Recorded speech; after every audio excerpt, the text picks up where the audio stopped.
Hello, and welcome to the 1840 podcast, where each month we explore a different topic balancing modern sensibilities with traditional sensitivities to give you new approaches to timeless Jewish ideas.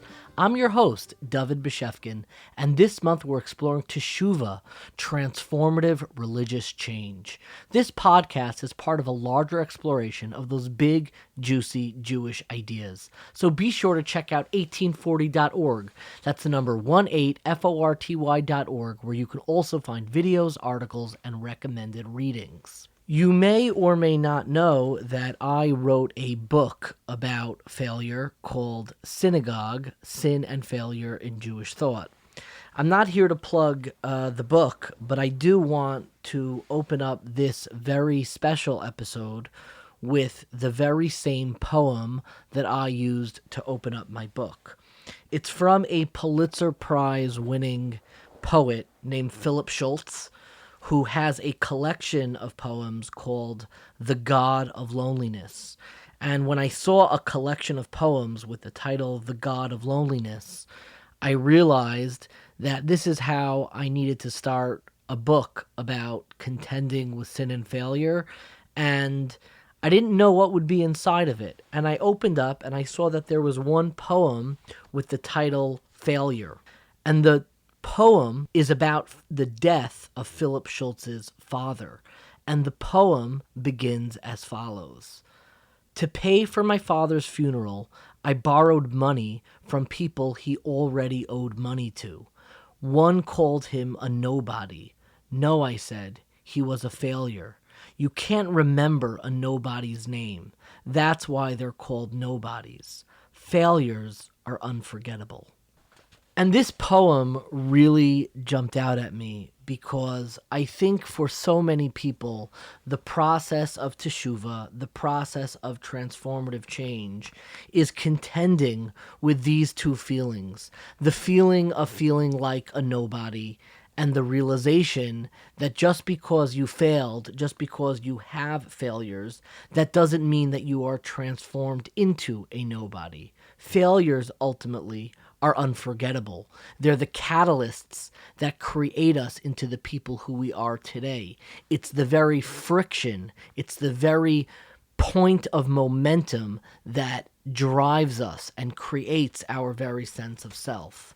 And I think the story that we are going to share today is about an individual from Jewish history who has now become much more well-known, but somebody who contended with that feeling, that personal feeling of being a nobody, and ultimately his own failures in his own life have now made him unforgettable. And that, of course, is the story of the Yabloner Rebbe. Rabbi Yecheskel Taub, one of the founders of Kfar Chassidim, his life story was almost entirely unknown until the research and incredible scholarship of Rabbi Pini of Beverly Hills, California, came forward and delivered a lecture and ultimately published an article in Tablet entitled The Amazing Return of the Yabloner Rebbe. It is the story of somebody, as we will hear from first-hand testimony, not only from family members, not only from researchers, but from the Yabloner Rebbe himself. It is the story of somebody who grew up as a Hasidic Rebbe, suffered a tragic failure in his own life, and ultimately a tragedy that wiped out the lives of nearly everybody that he knew, left and lived a lonely and anonymous life, almost unknown to anybody else, and then ultimately, towards the end of his life, returned and once again became that Yabloner Rebbe. There's a certain measure of hesitance I have with even sharing this story. There's a reason why this story was unknown for many, many decades among the popular masses. Most people did not want to talk about it, and it's really how my interview with Rabbi Pini began. I'm going to tell you a fascinating story. It was told to me by a friend of mine who is someone I know well here in LA. He came to the original lecture that I gave about Orthodox Jews in Los Angeles, and he said something fascinating. At the end of that lecture, I had this tag on, this story about the Yabloner Rebbe. It was before it went viral, but he came up to me at the end of the lecture. He said, "You'll never believe it, I met the Yabloner Rebbe when he was George Nagel." Really? What are you talking about? He said there was a fellow called Sanford Deutsch, who was the president of a shul called Shari Tefillah. It still exists, the shul in the Fairfax area, or Hancock Park area of Los Angeles. And one day he said to him, he was a young man, Sanford Deutsch said to this fellow who was talking to me at the end of the lecture, he said, "Would you come with me? I want you to meet a chassidishe Rebbe to get a bracha." He was a teenager. So they went to a building complex, apartment buildings, condos, whatever, in Century City. And they went up to an apartment on a very high floor, and first thing he noticed was there was no mezuzah on the door. They went in, there's this little man there, without a yarmulke, no beard, and Sanford Deutsch says to him, "Get a bracha from this man." "What are you talking about? What do you mean?" He says, "This man is chassidishe Rebbe." So the man, who was George Nagel, said the same thing. "I'm not giving brachas, I don't give brachas." In the end, he did give him a bracha. In Yiddish, a fulsome bracha like a Rebbe would give. And afterwards he made inquiries. He asked Sanford Deutsch, or whoever came with him, "Who is this man?" They told him this man was a famous chassidishe Rebbe from Poland, went to Israel, and has now been living in LA for a number of years, and he's a successful businessman. That was George Nagel. Now you can imagine that if somebody like the Kornwasser family, who are from Sosnowiec in Poland, obviously they had an affinity to the Yabloner Rebbe, who was also Polish, but I don't think that they wanted to promote the idea that the Yabloner Rebbe had become an irreligious Jew, which was a fact. I'm not sure that they were aware of what happened to him at the end of his life. I discussed it in the years before I gave the lecture because I had some information, but as far as they knew, this man who had been a distinguished chassidishe Rebbe had abandoned his faith, and although there was an affinity that they had to him because he was this Yiddish-speaking chassidishe Rebbe from Poland, nevertheless, they perhaps didn't want to promote the idea or promote the narrative that he'd gone off the derech. So they just don't talk about it. Now, I can't tell you that for sure, I have no idea. But I do know that when I've made inquiries of people who clearly did know him during those years in Los Angeles, they've not been as forthcoming as perhaps they should have been in terms of giving me information. I got information from family members, but not from local Jewish community members. And he was not a member of a shul or anything like that. And Rabbi Dunner himself mentions the Kornwasser family. I happen to know a grandson in that family. He would kill me if I mentioned him by name. Let's call him Moshe. But I know the family who did know him during that period. I wasn't able to verify why they didn't speak necessarily publicly about who this person was, who they knew personally in LA, but suffice to say, this was not a well-known story. I did not know this story, and I am fascinated by Hasidic stories, and I'm fascinated by people who leave observance and come back to observance, and all of the facets that this story entails. So there really is a reason why this story was not told, and that's why I was hesitant in many ways to now share it again, particularly on the 1840 podcast. So before I even went out to develop this very episode, I reached out to my teacher and mentor, a past guest who we've had on the 1840 podcast, Rav Moshe Weinberger. And I asked him, should we be sharing this story? And what exactly is the message that we hope people take away from this? And this is what he shared. So I want to thank my dear friend Reb David for asking me to share a thought, a feeling, and I also want to thank my friend Rav Pini Donner for revealing the light of this tzaddik, Rav Yechezkel Taub, of this fallen and compromised tzaddik who came back, who did Teshuva. There's a performer in Eretz Yisrael. I've been talking about this fellow for a while now, since Tisha B'Av, since my kids sent me a couple of weeks before a song from this Hanan Ben Ari. It was very, very popular in Eretz Yisrael. And the song has a refrain, Gam ani cholem k'mo Yosef. I also had dreams like Yosef. V'gam oti zaku labor. But I also ended up thrown into a pit.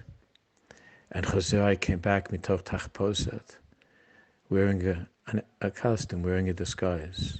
Uchmod David, and Yosemi Zemizmor. And like David HaMelech, I made all of my life into a song. What should I tell you? I think one of the most moving experiences of my life, and others who were with me shared the same feeling, was being at the grave, at the Tzion, in Kfar Chassidim of this tzaddik, Rabbi Taub. And I've thought a great deal about what was it that moved me so much being there. And I think this song captures it. Rav Kook calls David HaMelech Mashiach Mishorer HaTshuva, the singer, the poet of Tshuva.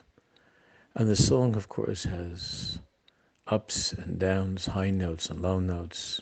Rabbi Taub, Yabloner Rebbe, their dreams for who he would be before he came to the world. And when he came to the world, the dreams that he had.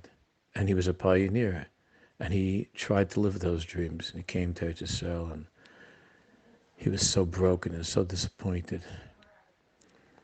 And he felt that he was thrown into a pit.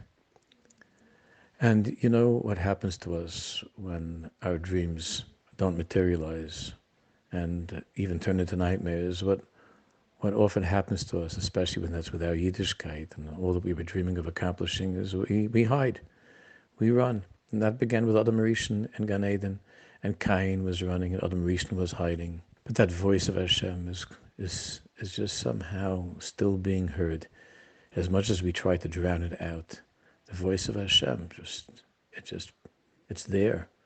It's there. No matter how many aliases you have, and you try to hide, and you run to Los Angeles, and you live a life of separation and isolation from your community. At the end, Kamo David, like David HaMelech, he took all of the ups and downs of his life, and he made a song. He made the song of Tshuva. What type of Tshuva? How strong was the Tshuva? Did he go back to what he once was? Was he somebody different at the end? I don't know exactly. It's unclear. But he did come back.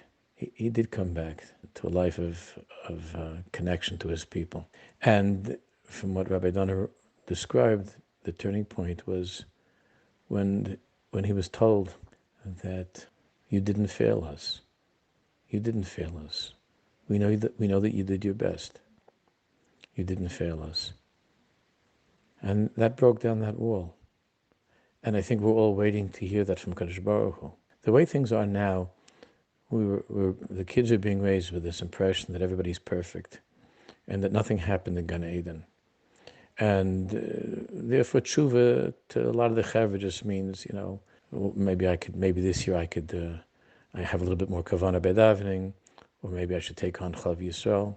But heartfelt, deep transformation, that realization that all along, as hard as I was running away, as much as I was running away, Hashem never let go of me.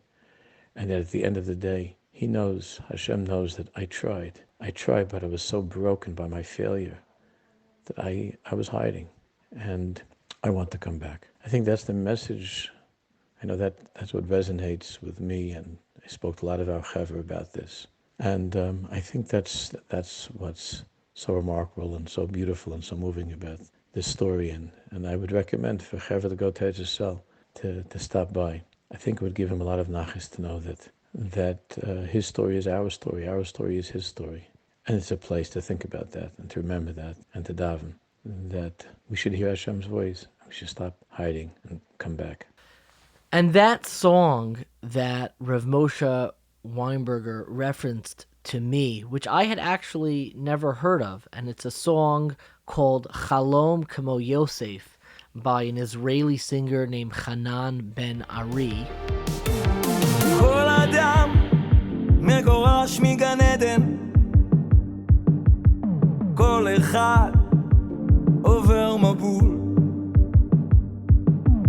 לכל אחד יש איזה הבל שהוא מקנא בו עד מוות, בכל אחת מגדל של מרד ובלבול.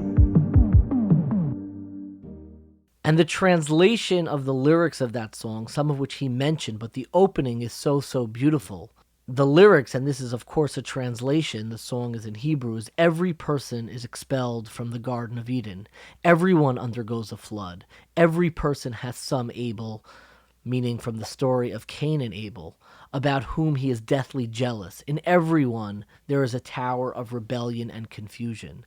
And I think in sharing this story, there's a part of all of us that retreats and becomes, so to speak, the Yabloner Rebbe, runs away, tries to hide from some public or private failure, and ultimately, if there's anything that we're going to take away from his life and his story, it's the capacity and the courage to return, to confront, and to ultimately come back and embrace that story that you began, no matter how long ago it was. Before we begin the story, as told through the scholarship and research of Rabbi Pini Dunner, he was kind enough to share with me an interview that Rav Yecheskel Taub, or as he was known at the time, George Nichols, when he spent most of his life in America, totally distant from Jewish life and observance.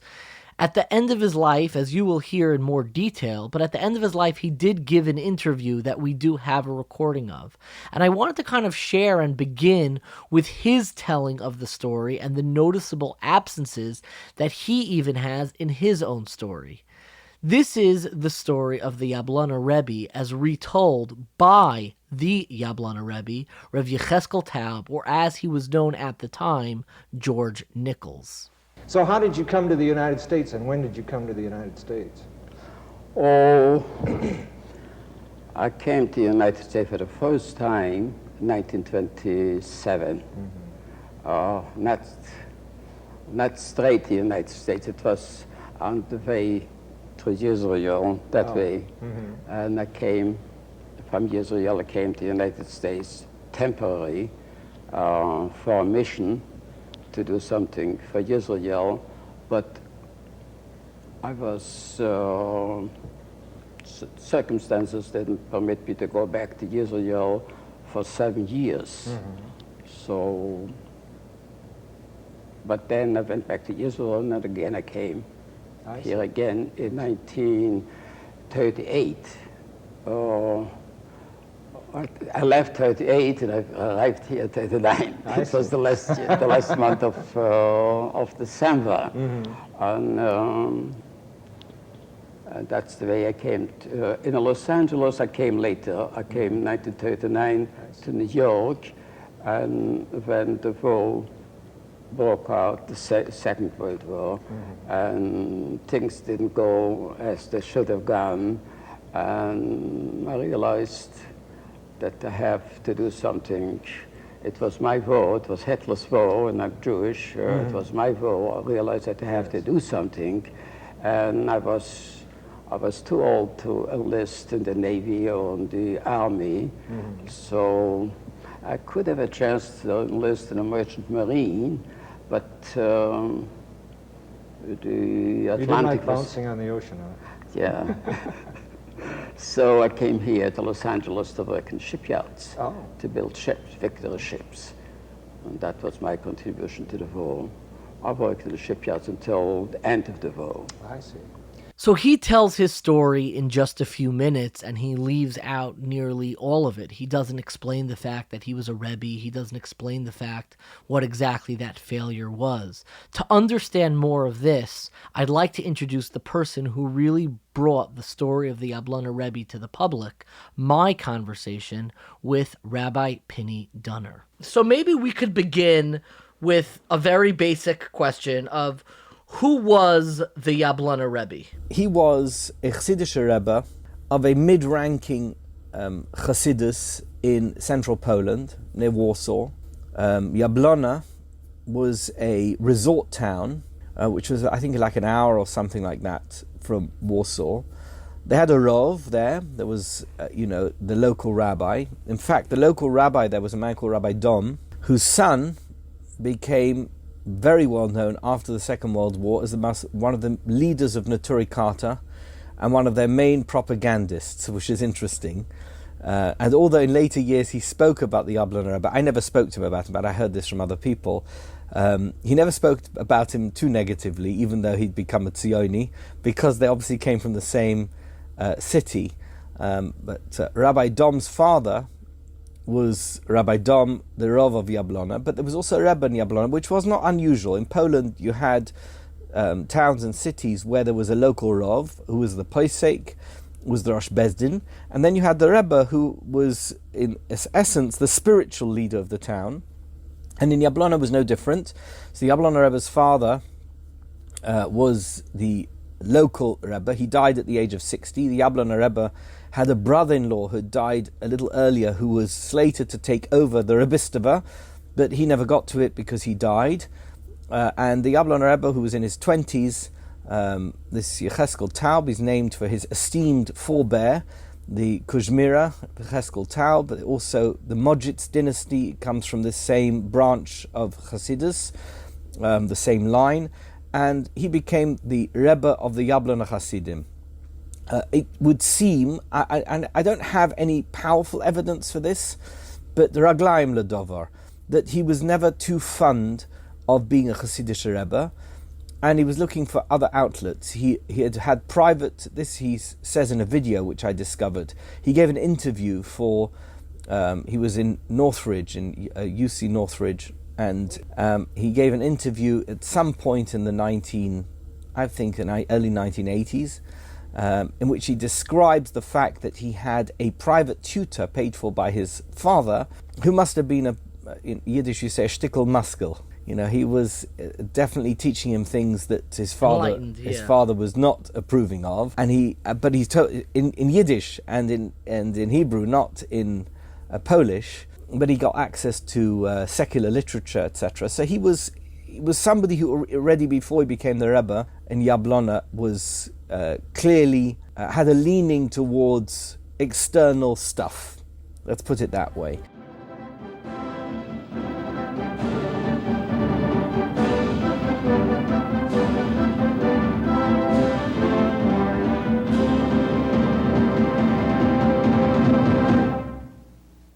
My name is Norman Tanis, and this is California State University, Northridge. My guest today is Mr. George Nagel, the oldest or youngest living alumnus of this university, who is now here taking postgraduate studies and remains in one of the dormitories or living facilities of the university. Mr. Nagel is a great lover of the university libraries, which endears him to me immediately. He is also our youngest author and has recently written a book on some of his experiences in dealing with mental patients who are in a rehabilitation center near the campus. Mr. Nagel is a native of Poland and was a former contractor and builder in the Valley and in the Los Angeles area. Mr. Nagel has made his career in education during the last few years. But George, I understand that your early education took place in Poland, not in a formal school at all. Is that correct? Yes, that is correct.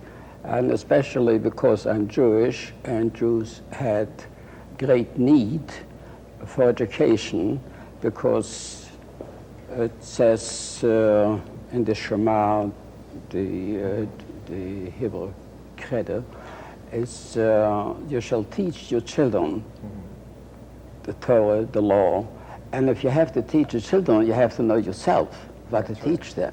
Therefore, though there was no schools, government schools in Poland, but the Jews had their private schools to teach the children. And especially I had a little more education because my father was a rabbi. And also there was another reason. There were not all it was a small village, and not all the children of the village got as much education as they should have. Parents couldn't afford to pay, and the community wasn't too rich to pay, so they stopped early. But for me, the education continued. And I was lucky enough, after Bar Mitzvah, you know, that Bar Mitzvah age 13, and that was probably age 14, I got a tutor. Though my father was not a rich person, but still everything was spent, education had to be done. He felt it was important. Yeah, it was very important. And I had a tutor. That tutor was a very pious man, very religious and everything, but introduced me to literature. He had passion for literature. In Hebrew, I didn't understand, and I mean, maybe a little Polish, but Hebrew was my language.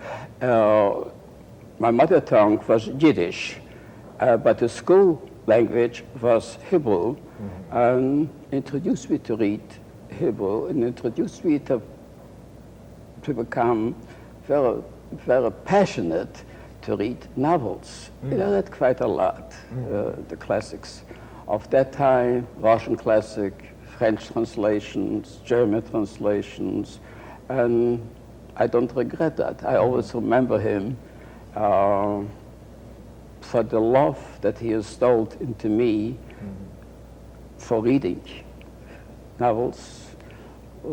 At that time, not much science, but literature. My prejudice is that that's one of the most valuable things you could give to a child, is a love of reading and an understanding of how to do it. Yeah. Not your typical Rebbe. We don't know, but there may be many Rebbes like that. We haven't explored them all. If you look at David Asaf's book, you see that there were other Rebbes who, for all intents and purposes, at least for external purposes, were full-fledged chassidishe Rebbes, but privately went through a lot of pain and grief because they felt quite excluded from the world, or the wider world, and they felt that they were imprisoned in this chassidish environment. So I don't know, we don't know what people were going through. But this particular chassidishe Rebbe had a relative who's called, he's known today historically as Admor HaChalutz. He was a brother of the Piatzesner Rebbe, and he, Shapira, he came from also a very famous Hasidic line. There was somehow who's now related. known as the Piazetzner, known as the Eish Kodesh for our listeners. Correct, the Eish Kodesh.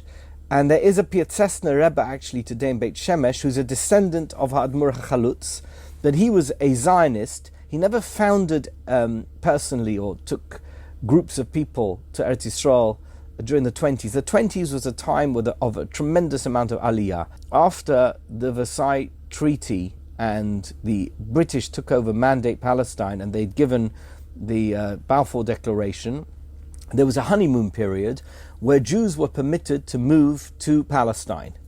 It didn't last long. It lasted about 10 years. A little bit longer, I would say, but from sometime in the early 20s, 23, 24, until the mid-1930s, it was very easy for any Jew who wanted to come from anywhere in the world and live in Palestine. It was easy for them to get an entry permit to do that.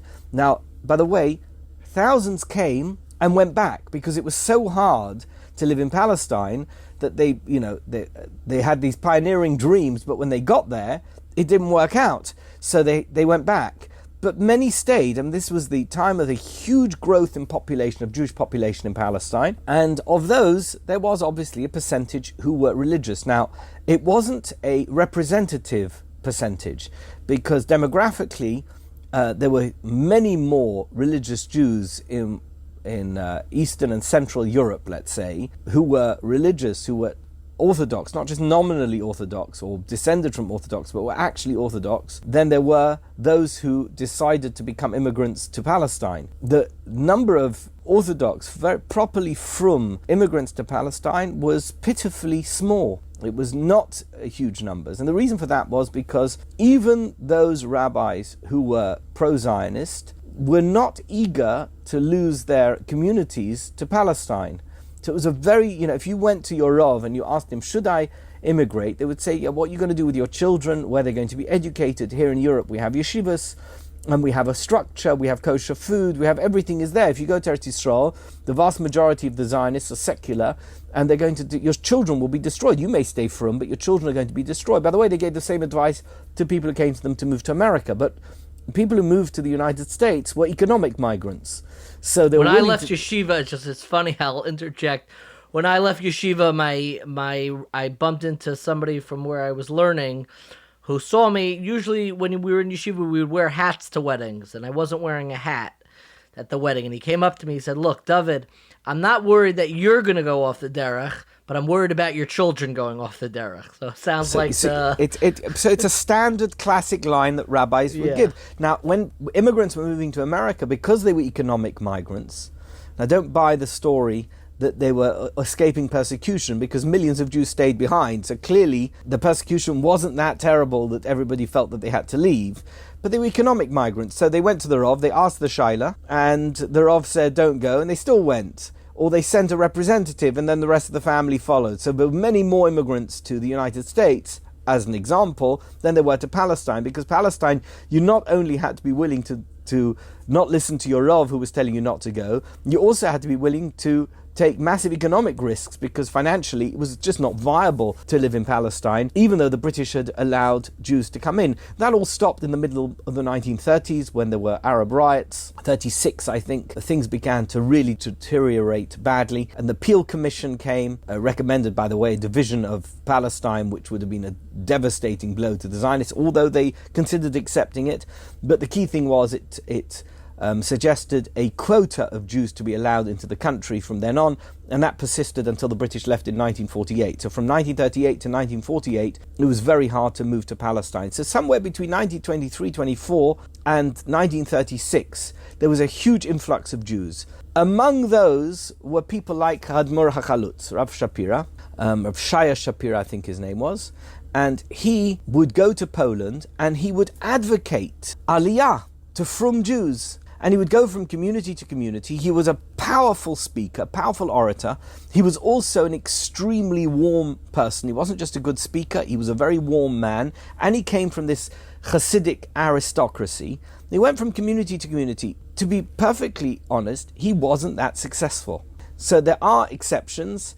For example, Rav Gershon Korn, who came and established Bnei Brak, which officially was meant to be this Haredi town close to Tel Aviv. It wasn't quite like that, by the way. There was many Mizrahi people as there were Haredi people in Bnei Brak, in early Bnei Brak. That's changed today, but that took decades, generations to change. And then there was this story of the Yabloner Rebbe. So Rav Shapira spoke in Yabloner one Shabbos. And the Yabloner Rebbe, who himself was a very powerful speaker, got up after he spoke and said, Moirai v'Rabbaisai, Chassidim anshe Maisa.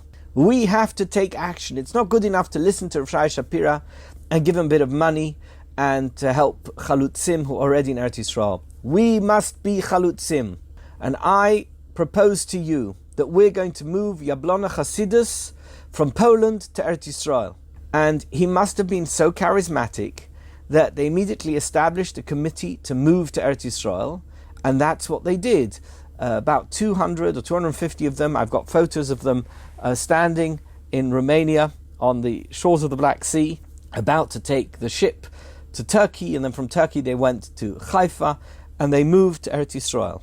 The way it was going to work was that the richer Chassidim would stay behind, and those who were not that economically successful in Yabloner, which by the way was a fairly prosperous town, it wasn't a poor town, but I'm guessing there were people there who were, just ordinary folk. Whatever they did, they were tailors or they were shoemakers, and whatever it is they did, that they could afford to up sticks and move to Eretz Yisrael. And they did, and they bought enormous amounts of land via the JNF in northern Israel, near Har Carmel. I want to just take a brief go on a marginal tangent, if I may. Please. There was a couple called Goronchik, and he was a Ger Chassid, and she came from a Radzina family. And this Goronchik fellow went to see the Ger Rebbe, and he said, I'm very taken with this idea of moving to Eretz Yisrael with the Yabloner Rebbe. And the Ger Rebbe said to him, you mustn't go, because the Yabloner Rebbe has taken money from the Zionists. He's not working with them, and is the master of his own destiny. He is subject to their whims, and we cannot allow frum Jews to go to Eretz Yisrael and be subject to the whims of secular Zionists. And this is interesting because the Ger Rebbe himself was very pro-Aliyah generally, and he built the Yeshiva Sfas Emes in Yerushalayim, and eventually he went to Eretz Yisrael, and Ger Chassidus was saved because he was, for example, willing to cooperate with Rav Kook, who was certainly willing to work with the Zionists. But the Ger Rebbe had a different stance. He said, we'll work with them as long as they're not in control. It's our money, it's our process, it's our decision-making. But whatever the case may be, this Goronchik came home, told his wife, sorry, honey, we're not going. And his wife said, listen, you may be a Ger Chassid, but I'm a Radzina Chassid.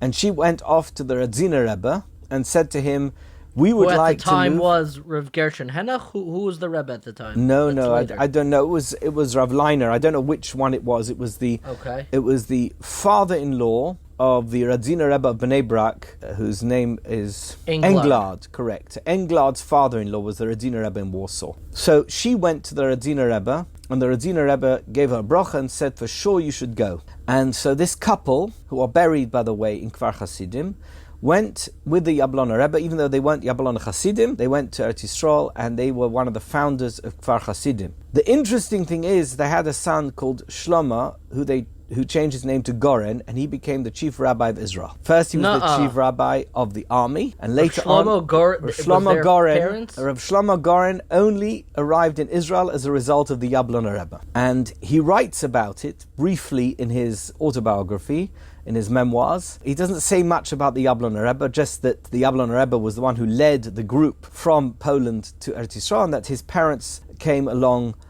with the Yabloner Rebbe, and that's where they lived. And you can watch, there's a very interesting, like a Who's Life, That's Life program, I don't know how to put it, like a biographical program where he meets people from his life. Rav Goren, it's a TV program, it's on YouTube, you can watch it, in which he meets all kinds of people, and it seems that his parents were very active in supporting the fight with the British, the military campaign against the British by the pre-Israel Haganah. And in fact, they hid people in their home. Guess where? In Kfar Chassidim. So the so-called terrorists who were working for the creation of the State of Israel at that time were hidden in the home of this Ger Chassid and his wife, the Radzina Chassid, whose son would later on become the chief rabbi of the army, and then chief rabbi of Tel Aviv and chief rabbi of Israel. But they were Chassidim who joined Kfar Chassidim as one of its founders in the mid-1920s. I did not know that, but that was a jaw-dropping tangent, which, again, for our listeners, getting into the nitty-gritty politics between Radzin and Ger, which came from conflicting schools in the break-off between Kutsk and Ishbitz, which is really part of the namesake of 1840. I'm gonna leave that for sleuths who want to investigate that more, but that is a jaw-dropping tangent and footnote that I was totally unaware of. So the Yabloner Rebbe comes to Israel to settle this community. So he comes there. It does not go well. And he comes there. He's got huge amounts of land, 10,000 dunams of land, but he's got no idea what to do with it. I mean, let's be honest. As I said, these people were shoemakers and tailors. They weren't chaklaim. They weren't farmers. They certainly had no training in draining swamps. They'd not gone to Hachshara. They were chassidim. So they come there and they try their best, and besides the fact that the local Arabs were not eager to leave. Now, the laws at that time, if you look into it, you'll discover, I mean, this is, of course, very pertinent to modern history. There were local Arab tenant farmers all over Palestine. The land belonged to Syrian landowners, and they would rent out the land. It was not expensive. I'm sure they made pennies from it. And when the Jews were willing to pay huge sums of money to buy the land, they would willingly accept it. Why wouldn't they accept it? The first time anybody had ever offered them anything worthwhile for land that they thought was worthless. The problem was that there were existing farmers on the land, farmers whose descendants today call themselves Palestinians, but in those days it was simply Bedouins or farmers, people who eked out their parnassa, their food from the land, never went more than 2.5 miles from where they lived, and that's where they'd lived for a couple of generations or however long they'd managed to rent this land. Well, the British supported the Jewish purchase of land in Israel, in Palestine, And this was even the Turks had supported it, but the British were even more supportive, and they created laws to say that you could evict tenant farmers from land that was bought if you didn't want them there. If you wanted to build a town or city or moshav or kibbutz or whatever it is, you can evict these tenant farmers. But you can imagine that the local tenant farmers were not too happy about being evicted from their homes, particularly because they had nowhere to go. It's not like they had somewhere else to go. They had nowhere to go. They'd have to find somewhere else to rent land. And so very often they were paid money to leave, and they'd take the money gladly and then wouldn't leave. And that's what happened in Kfar Chassidim, at that time Nachalat Yaakov. And they wouldn't leave, and then they were paid more money. Eventually they went up the hill, down the hill. They were killing the cows, they were blocking the wells, and they were doing all kinds of things, shenanigans, to prevent Nachalat Yaakov from getting off the ground. And the Yabloner Rebbe had not been prepared for that, and there was no infrastructure. You have to understand something else. There was no infrastructure in Palestine. The Turks had basically ignored Palestine, from the early part of the 20th century. It's now 20-something years later. The British have come in. They haven't yet managed to establish a proper infrastructure. They did, by the way. All the main roads in Eretz Yisrael have their basis in roads that were built by the British. The water system, the plumbing system was put in there by the British. The electric grid was put in there by the British. It's almost as if the British got the mandate. It was a gift from Hashem that the British should be there for the 25 years that they were there, so that they could prepare the groundwork for a Jewish state to exist and to thrive and survive. Because had we got the land, had the Jewish nation got the land in 1919, it would have been an utter disaster, because no one in the Jewish agency, even they were all political Zionists, they were not infrastructure people. No one had the faintest idea what to do. How are you going to build a road? How are you going to plan a city? None of these things. They had no concept of it. They had no experience. The British had been colonists for the previous hundreds of years, since they'd come to the United States of America. Before it was then known as the colonies, they had tremendous amount of experience building countries that had no infrastructure, and that's what they did. But at the time that the Yabloner Rebbe came, which was 1925, there was zero infrastructure. There was no safety net. So if you had no money, it wasn't that you could go to the government and say, we're starving to death.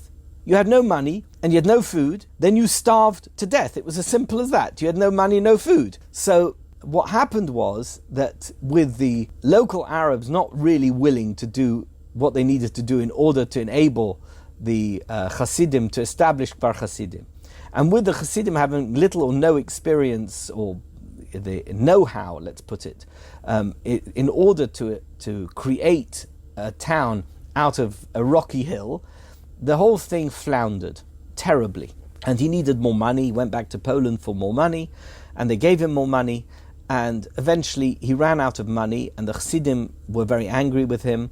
And he went to the JNF, and the JNF said, you came here and you had no experience and you didn't know what you were doing. We're willing to help you, but we're not doing it for nothing. I mean, everything costs us money. If you're willing to give us your land in order for our chalutzim to settle, if you're willing to share Kfar Chassidim with our chalutzim, we will establish together with you Kfar Chassidim. So they diluted the project from it being a uniquely Chassidic community to being something much broader. And they brought in Mizrahi settlers from Germany and from Holland. And the reason I know this is because several members of the Dunner family became chaklaim in Kfar Chassidim. They're buried there. My grandfather's name was Rabbi Yosef Tzvi Dunner. He was the Rav in London. He had a great uncle after whom he was named, also called Rabbi Yosef Tzvi Dunner. He had a son, and he had actually 14 children, but one of those children ended up in Kfar Chassidim as an elderly parent of Yosef Tzvi Dunner, who was named after his grandfather, who was one of the central figures, one of the most important people in Kfar Chassidim, starting in the 1940s, I think, and continue. He died, I think, in the 1990s or maybe around 2000. He's also buried in Kfar Chassidim. The Dunner family are well established in Kfar Chassidim. I don't have much contact with that branch of the family, but they're very well established there in Kfar Chassidim. But the Yabloner Rebbe still ran out of money, and people began arriving after there was anti-Semitism in Europe, began arriving in Eretz Yisrael and saying, "Where's our home that you said you would build for us?" And he didn't have it. And there was terrible arguments about money and accusations that he was dishonest and he was a fraud and he'd stolen their money. And he felt the need to go and raise money in the United States.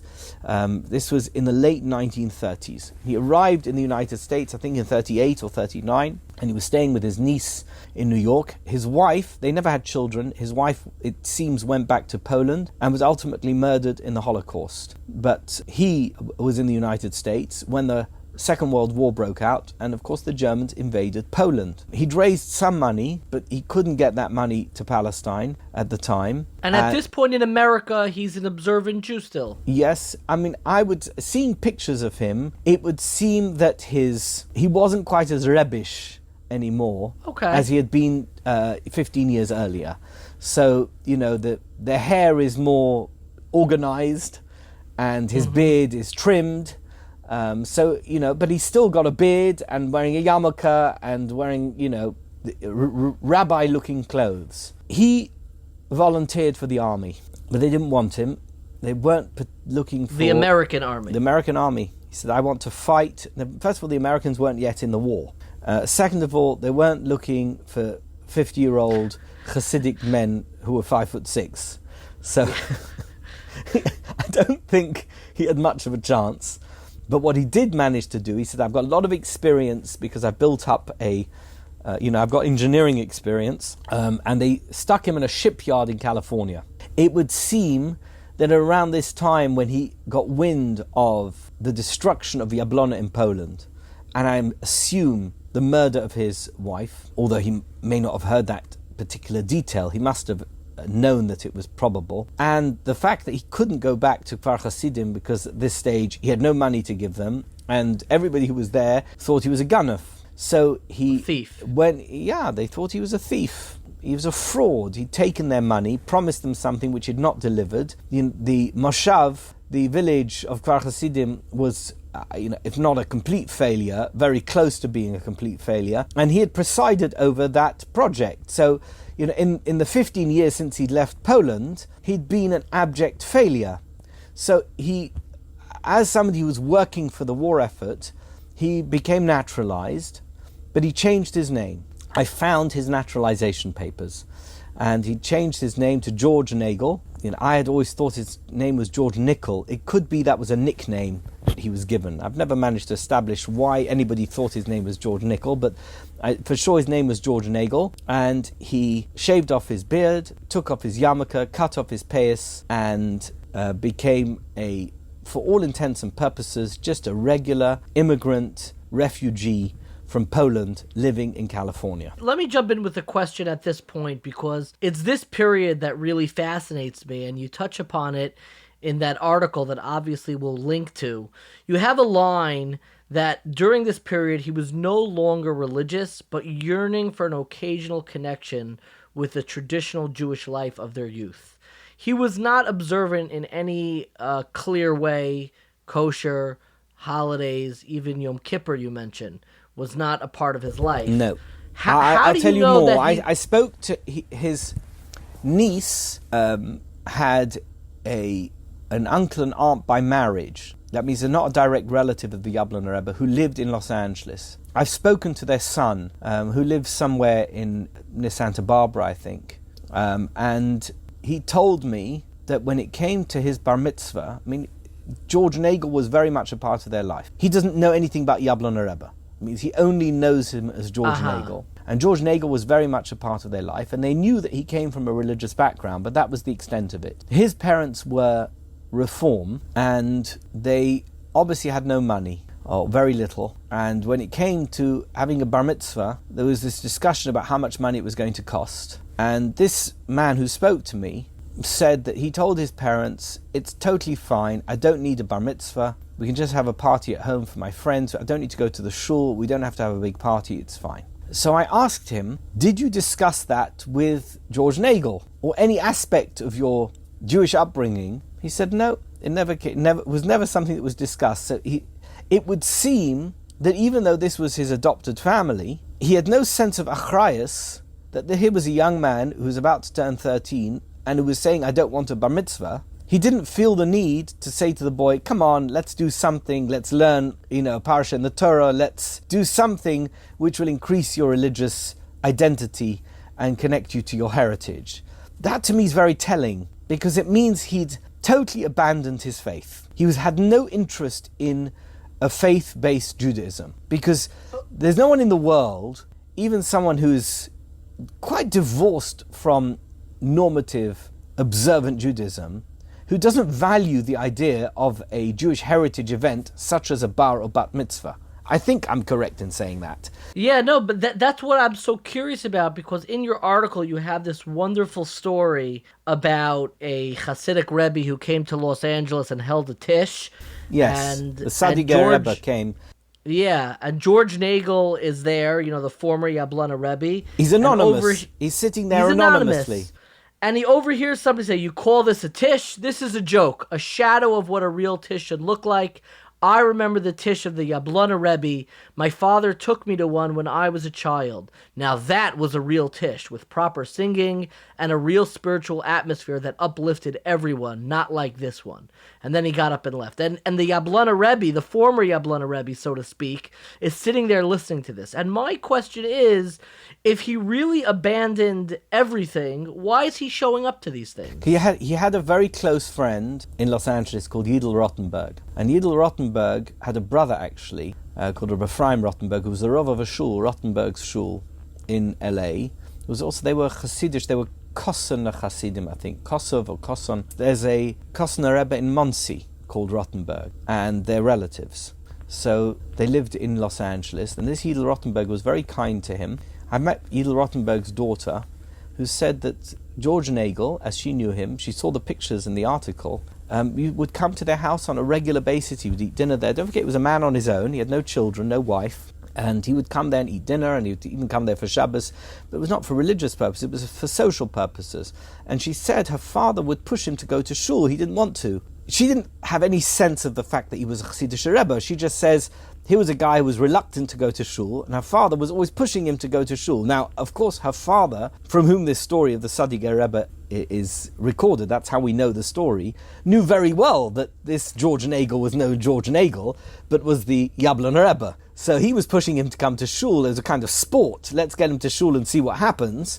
Meanwhile, he was doing it because, he didn't want his dear friend from whom he was getting supper on a regular basis to be offended that he didn't attend shul from time to time. I don't think he had any interest in shul. So let's fast forward a drop, because I have so many questions that follow the publication and the dissemination of this story, which really all stands on your shoulders to a large degree. I don't think the world really knew about this.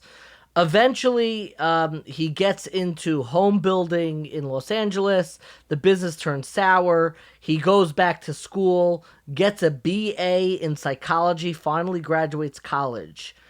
He's now been away from his Hasidic upbringing for multiple decades. Why does he decide to return to Kfar Chassidim for this last chapter in his story? So he had a nephew who was a journalist in California, and that nephew kept on pushing him to go back. He says, you've got a sister, it was a niece, not a sister. He had a niece in Kfar Chassidim who wanted very much to see him. He'd remained in touch with his family. That's very interesting. So he never cut off his ties with his family, but nobody in Kfar Chassidim had heard of him for years, and they'd forgotten about him. He was no longer relevant. He was like a myth. By the way, there's no zecher of him in Kfar Chassidim to this day. There's no plaque in the shul. There's no way of knowing that he was involved with the community, except if you go to the cemetery where he's buried. But otherwise, he's not recognized as a founder of Kfar Chassidim, because there's still animosity towards him to this day. But he was getting older. He was in his 80s. And what year is this about? 80s.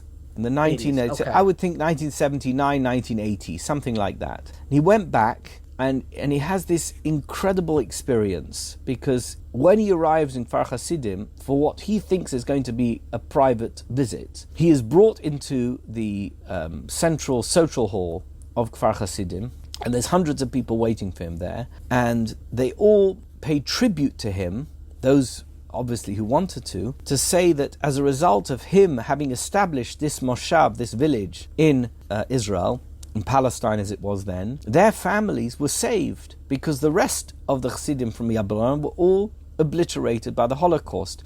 And they wanted to acknowledge this. And suddenly, it was a very emotional experience for him, because it suddenly dawned on him what he hadn't thought about for 40 years, that notwithstanding any grievances that people may have from a financial perspective, there was a powerful recognition that it was only as a result of him initiating this project of a Hasidic village in Palestine that there were, at that stage, there were 1,000 or 1,500 people who were alive through his intervention, through his act. And it was very moving and very powerful. And his niece and others said to him, "It's time for you to come back." And that's exactly what he did. He came back to Kfar Chassidim. He sold up in California. I don't think he had very much at that stage. He'd gone bankrupt. And he moved in with his niece.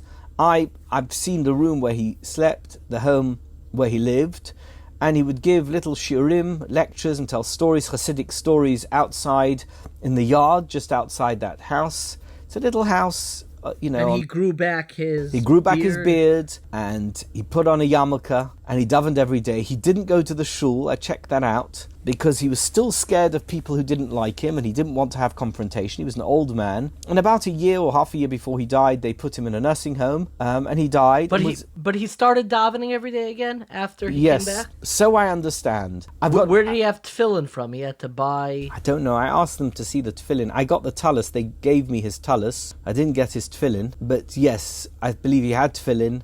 He ate kosher, obviously, because they kept kosher. And he was... he reintegrated himself into the Jewish world, from which he had been more or less completely divorced for 4 decades. So since 1940, he had not been involved with Jewish life. Yes, he'd known Jews, and yes, he occasionally had been to shul, because Yidel Rothenberg had schlepped him there. But he was not involved.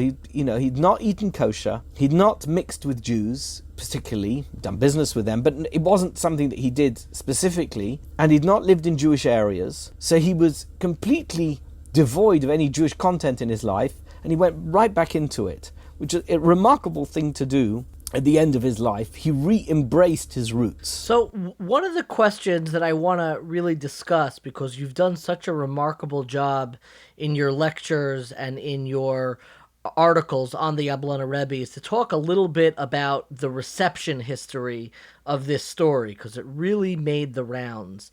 And I guess before I ask questions about how it was received, I wanted to know if you could recount just briefly what drew you to this story. You clearly have spent a lot of time investigating and doing some serious research into this person's life. What captured your imagination about this story? So the first thing, which you probably already know about me, David, is that I am an information junkie. Yes. So there's no information that's not interesting for me. Which the particularly dangerous aspect of that is that I am also a collector. So you show me something, and if you give me some curious aspect of this collectible, I'm probably going to buy it. I mean, it's I'm the sucker who's always going to buy that piece. The point is that what struck me most about this story is that how eagerly it was received. It's about 3 years ago when I first gave the lecture, just over 3 years ago, and just before Rosh Hashanah, it went viral. Somebody actually excerpted that particular part of the lecture and put it out on their YouTube, and then people downloaded it and sent it out on WhatsApp. It was just before Rosh Hashanah, and it became like a Teshuva story. It was covered in the Jewish media, and it was the timing was right. It was a Yomim Noiraim story, and people felt, that there was Mo'era them to Teshuva, that, that it's never too late. You can go 40 years without any connection to Yiddishkeit. Even having been as great as a chassidishe Rebbe who's done great things, you've abandoned your Yiddishkeit, you can come back. That's an amazingly powerful story. It's a lesson of Teshuva. And it's, the Rambam says it in Hilchos Teshuva, can happen right in the last moment of your life. You can do Teshuva. That's very powerful to know that that's actually happened to people. And I think that people took that very much to heart. What I say struck me that this particular curiosity, this story, took off when hundreds of others, which I've spoken about over the years, have not had the same reception or been received with quite the same enthusiasm. So, anybody who Googles my name will discover that I've written dozens of articles and given... And a fabulous book. I've written a book, and all of which have been well received, but none with quite the same a number of hits, as it were, as the story about the Yabloner Rebbe. And it's not that I researched him in particular. What drew me to his story is because it was so curious and so odd, and for years and years I'd wondered what happened to him, and then it all came together as I explained in the video, which your viewers can watch. It's very easy to find. So that story came together, and therefore I released the information via the story, via the video, and via the article. But I've got many other such stories which are equally curious, which are equally startling, and about all kinds of people. I read your book, and I can attest to that myself. And we will absolutely link to both your website, which is just a treasure trove of information, and your book. I had one question about about the reception. Was there anybody upset that you publicized this story? I never got the feeling that anyone was upset. That some people questioned whether halachically I had any right to spread information about an individual which could put them in a negative light. And I get this regularly because, I've published, as you say, articles. I've published a book which don't necessarily always show up the protagonists in the most positive light. And we're talking about Gedolei Olam, great rabbis, historical figures who are revered, etc. And the information is the information. I share it. So there were some queries as to whether or not I should have shared information about his years in the wilderness. And as we discussed before, there were those in Los Angeles who I felt weren't as forthcoming with information. And I feel that they wanted to protect his dignity and his legacy, whatever that legacy may have meant to them. I feel that there's a lot more to learn from life if it's real. And if you look at history and you see that there are people who are flawed, and that they do things which aren't quite right. I take my cue from Chazal.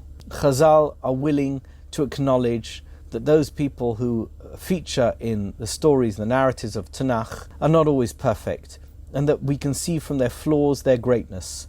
And somehow there's something to learn from somebody, even if they haven't, in every aspect of their lives, managed to conquer some of the human condition which holds them back. And I think that this is a good version of that. It's a good lesson in that. As a rabbi, if all I'm ever saying is that anybody who's a rabbi is perfect and anyone who isn't is not perfect, then I'm going to lose my audience. I feel I'm going to lose them right away. But if I give people a narrative which has nuances which are positive and nuances which are negative, people can relate to that because that's more them than it is a superhero. Superheroes may be interesting in Hollywood movies, but in real life, people want to know all the aspects of someone's character. And I give Gemara Shurim. I'll give you an example. There's a great difference between Rabbi Yeshua ben Hanania and Rabbi Eliezer ben Hyrcanus. Two very different personalities. And Rabbi Yeshua ben Hanania, who was far more lenient and far more tolerant of human folly and human foibles, was a man who had a fantastic sense of humor. He was charming. He was willing to take a punch on the nose, as we saw in the story with Rabban Gamliel. And he was a fabulous personality. I would have loved to have spent time with Rabbi Yeshua ben Hanania. Rabbi Eliezer ben Hyrcanus was a tougher person. He was a person who didn't suffer fools gladly or at all. He was, influenced by his time learning in the yeshiva of Shammai. Shammai was his Rebbe after Hillel died. Shammai was his Rebbe for years. And then he went to Rabbi Yochanan ben Zakkai. And, he joined the school of Hillel by taking on Rabbi Yochanan ben Zakkai as his Rebbe. It's a tougher personality. And I think that when you understand the personalities of the people that you're engaging with, it gives you a deeper understanding of what they're saying and why they're saying it, and why they behaved in a particular way when it came to a particular halachic question. Now, I know that some people don't, for them everything is generic, everything is neutral. There's no difference between, I've given a lecture on Moshe Feinstein and the Satmar Rebbe. There's no difference between the Satmar Rebbe and Moshe Feinstein. They're both Gedolei Ador. You're not allowed to say anything about them. But it's not true. They were two very different personalities. And I think that you can learn something about what they said and how they said it by knowing who they were and having the truth about them, not just reading hagiography or hearing stories which tell you that they perform miracles and that who knows what. So that's really my approach to Jewish history, and I think that the powerful aspect of the Yabloner Rebbe story was exactly that. He was a man who was clearly a great person. He took an entire Hasidic community and moved it, lock, stock and barrel and kitchen sink, to Eretz Yisrael and founded a village. Now, it didn't work out for him, and he went to America and things went horribly wrong, and he drifted away. But that doesn't mean that he wasn't a great person.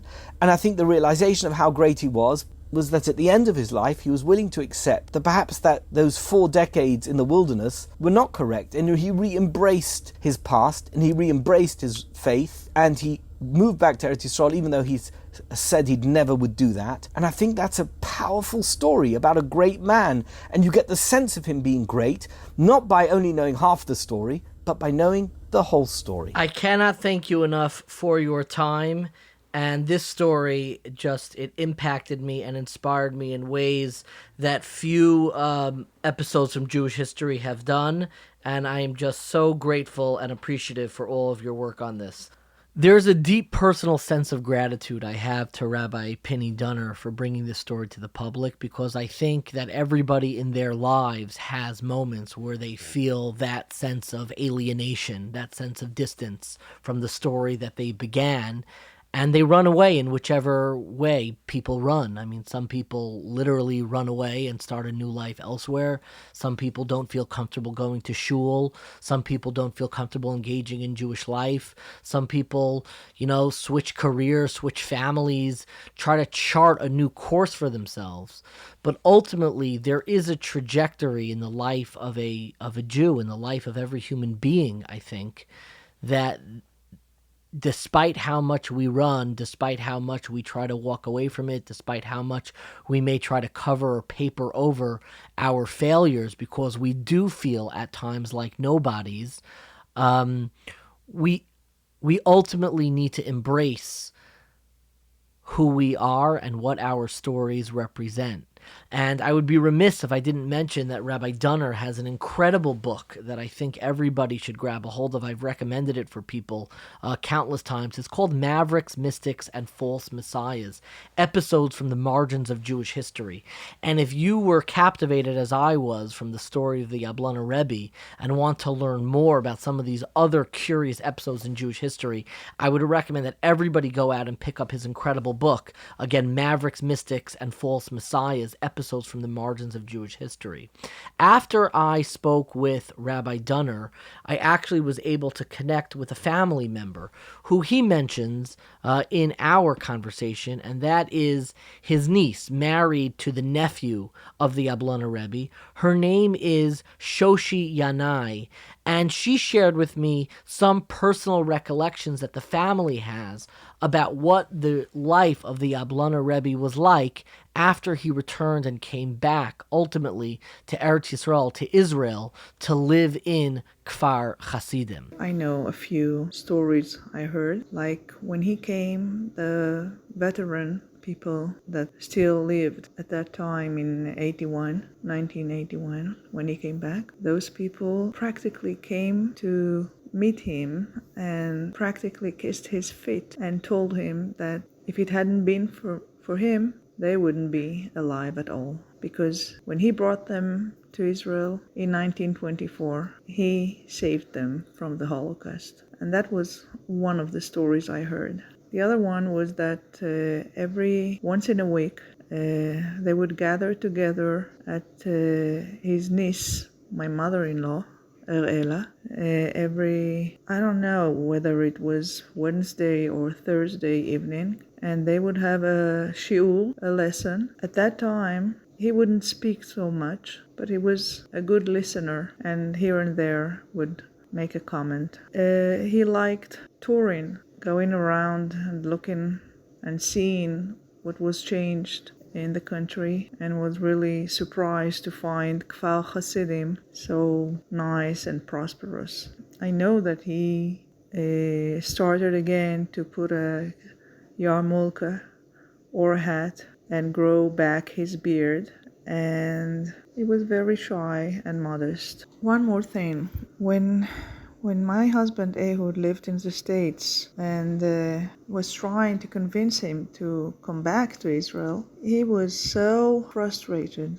He didn't want to come back. He felt guilty for those who vanished in the Holocaust. His community, the one who were supposed to come to Israel after the first group came. And Ehud's mother, my husband's mother, the Rebbe niece, tried to send money and make someone to just put him on a plane and bring him back to Israel. And that happened only in 1981, when one of the women in Los Angeles managed to convince him with my husband Ehud, and they sent him to New York first and then back to Israel. But I think more than anything else, the story that ultimately endures from the Yabloner Rebbe is the story that we connect with and perpetuate in our own hearts and minds and connect to our own lives.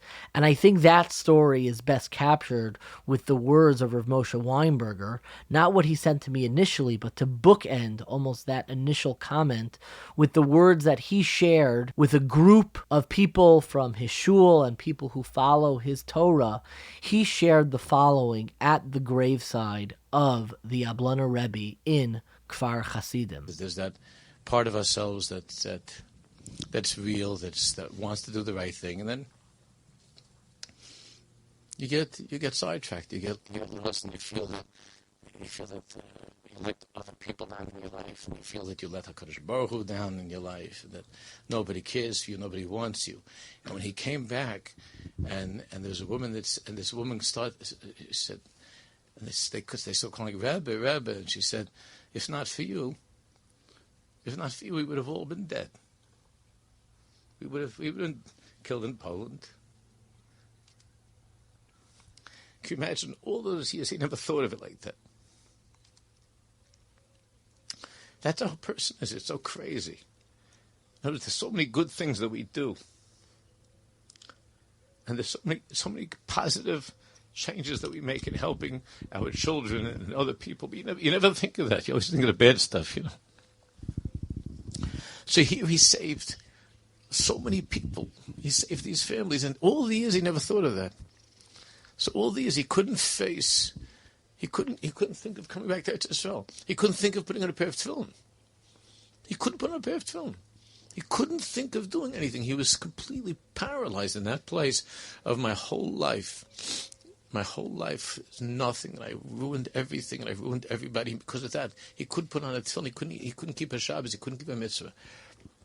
And then the second, so her husband was this Ehud, the mishpacha that was able to convince him to come visit Israel, and from what he told me, Donner, it was only a lot of ishtalos to bring him back. He didn't want to come, and it was a whole thing until finally he brought him back here, and he was so afraid to walk into this place.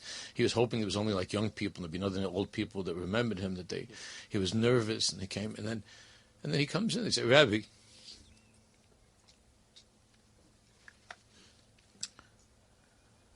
But once he realized that he wasn't as big a rush as he thought, once he realized that there were good things that I did in my life. Did you ever see there's a vidui from Rav Kook? Some of you have seen it. There's one of the ksavim from Rav Kook where he writes, of course we have to say vidui of the bad things we've done in our lives. So we say Ashanu Begana Gazam and so on. So there are plenty of things that we've done wrong. But Rav Kook wrote a nusach of a vidui in the order also of Aleph Beis, of Ahavti, the good things that I've done in my life. I daven for my children, for other Jews. I keep Shabbos. You have to say a vidui over the good things that we've done. And then somehow it opened up in him once again that realization of that which should have been so obvious, that Mama saved.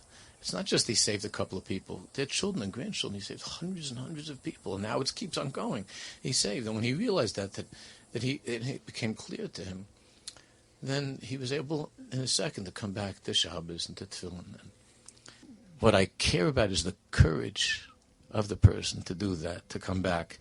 I care so much about the heartbreaking escape from Yiddishkeit, that he ran away because he felt that he was no good, which is happening to so many of our kids and so many of our adults, even the ones that are still from. You look at them with davening when they're running away. Why are they running away? It's not because they don't believe in the Bible. You think for a second he stopped being a chassidishe Rebbe? He was, all the years that he was George Nagel, he called himself George Nickel in Los Angeles, a businessman. Every single minute he was Rabbi Cheskel Taub, HaRebbe Yabloner, in exile. In exile. So he was a tzaddik in exile. And that's exactly the whole story of our journey, of what this means. The tzaddik that I was talking about last night, Yesod, the meat of Yesod, the tzaddik who's in a state of exile. And when a Jew realizes that the Baruch Shalom all along sees me as a Rebbe, not the way that I look at myself, when it dawned upon him, when that woman called that's what struck me in that narrative that I read. I don't know if it was on Yom Kippur or later, when she just screamed out, Rebbe. And he's looking at himself, he's like, me. She's Rebbe. And once she said that, Rebbe, and he looked at himself again as not being George Nickel, but as being Yechezkel Taub and Einikel from Tzadikei Elyon, I don't know, going back to the Chayza and beyond, from all those Tzadikim that he came from, and that he was a person that spent his whole life, the earlier part of his life, with Kedusha and Tahara, 1 million mikvahs, 1 million tefillas, 1 million blad gemara, and Sfarim HaKadoshim, and Chassidim, and then all of a sudden, then he came back. Whatever Madreg, he came back, but he came back. So I think that we owe him that to come here to say thank you, because this story to me is more inspiring than all of the stories I read about, the ones that never ever had any detours. There's a friend of mine that says, we don't like any of these categories that they make. They have BT, Bal Teshuva, and they have FFB, from birth. These are disgusting titles and things, silly titles. But I have an old friend of mine that he said, he says, Ich ben an FFB WL. I said, Yossi, what does that mean? He says, from birth with lapses. from birth with lapses. So I can relate to that. No, we could all right, we have a couple of BTs there also. We love you and everything is great, but BTWL. All right, but that takes time. In the beginning, it's not like that in the beginning, but right.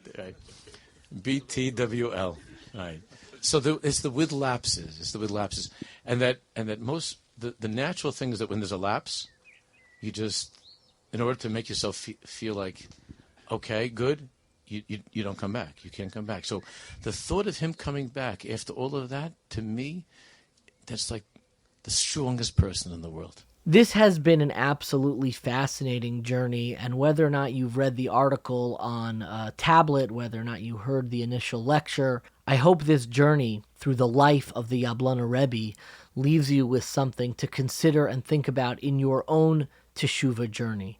I'm not going to tell you what that thing is. I'm not going to have a long closing, because I think his life speaks for itself, and the way that we can apply his life to our own lives is something that we each need to do in our own private and intimate way. But I want to leave this conversation with the words of the Yabloner Rebbe himself, returning back to that interview from the early 1980s. This is the Yabloner Rebbe talking about change itself. And I had a lot in my life, was a lot of ups and downs, great things, fell down and so on. So in your life now today, you can see how people really are changing rather dramatically. Maybe not immediately, but gradually. It takes time. But lives are turned around. I wouldn't say that everybody's helped. Some people are not helped, and the reason they're not helped because they stop coming. Yeah. They stop gravitating to people, and when they don't gravitate to people, then trouble sets in. And it's those ups and downs in life that the Yabloner Rebbe mentioned. The need to be with people, to connect with people.